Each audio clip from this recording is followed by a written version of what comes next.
اگر کوئی یہ کوشش کرتا ہے اسے اچھا سمجھے تو وہ بے وقوفوں کا سردار ہے۔ اگر آپ نہیں چاہتے کہ آپ کی زندگی تباہ ہو تو ان لوگوں سے دور رہو جنہوں نے اپنی زندگی خراب کی ہے۔ حرام پیسوں سے حاصل ہونے والی خوشی ہمیشہ درد میں ہی ختم ہوتی ہے۔ اگر لوگ اپنی گفتگو سے غیبت، تہمت اور بہتان نکال دے تو باقی صرف خاموشی رہ جاتی ہے، جو کہ ایک بہترین عبادت ہے۔ اگر آپ سمت تبدیل نہیں کرتے تو آپ ضرور وہاں پہنچ جائیں گے جہاں آپ جا رہے ہیں۔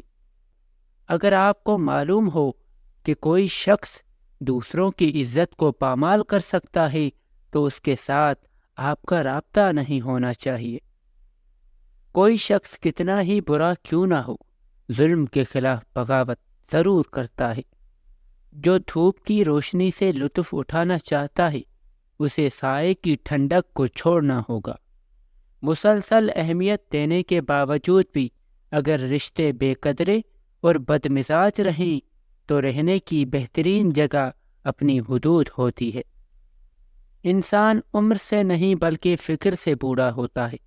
اگر تم غلطیاں ہی نہیں کرو گے تو یہ کیسے پتہ چلے گا کہ کون تمہارے گرنے کا انتظار کر رہا ہے؟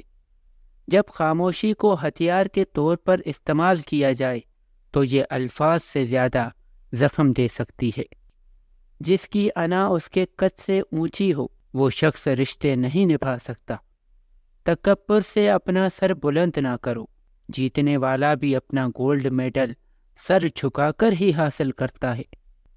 دولت تو وراثت میں مل سکتی ہے لیکن پہچان اپنے دم پر ہی بنانی پڑتی ہے۔ رات کو نیند نہ آنے کا مطلب ہے کہ آپ کا ذہن ایسی سوچوں میں مبتلا ہے جس کا تعلق آپ کی ذات سے ہے۔ ذمہ دار آدمی خوبصورت آدمی سے بہتر ہے۔ ہر کسی کو صفائی نہ دے، آپ انسان ہیں، جھاڑو نہیں۔ اگر خواہش حاصل سے زیادہ ہو تو انسان خود کو غریب سمجھتا ہے۔ لباس قیمتی ہو یا سستا، گھٹیا کردار کو نہیں چھپا سکتا۔ دنیا میں اس سے بڑا اور کوئی عذاب نہیں کہ انسان وہ بننے کی کوشش میں مبتلا رہے جو کہ وہ نہیں ہے۔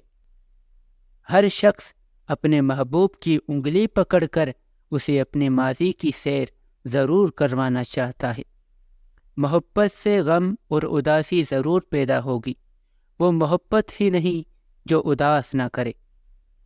روح کی گہرائی سے نکلی ہوئی بات روح کی گہرائی تک ضرور جائے گی۔ وہ آرزو جو باقی آرزوؤں کو کھا جائے وہ محبت ہے۔ جب تمہارے رشتہ دار تمہارے خلاف بولنے لگ جائیں تو سمجھ جانا کہ تم کامیابی کی طرف گامزن ہو۔ معافی مانگنے میں پہل کرنا یہ بہادر ہونے کی علامت ہے۔